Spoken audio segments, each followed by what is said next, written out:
Hi everyone, today I'll show you how to remove a background from an image in DaVinci Resolve Studio. Let's get started. First, place the clip with the background you want to remove on Video Layer 2. Now, go down and click on Fusion. Hold Ctrl and press Space to open the Select Tool menu.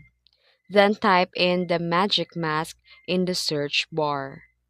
Then, click Add to insert it into your nodes. Now, in your preview window, your cursor will change to a dropper tool. Click and drag a rough outline around the object you want to keep, and DaVinci Resolve will automatically remove the background. Then head back to Edit tab and place your new background on the video layer 1. And there you have it, a clean background removal in DaVinci Resolve. If you found this video helpful, don't forget to like and subscribe for more editing tips.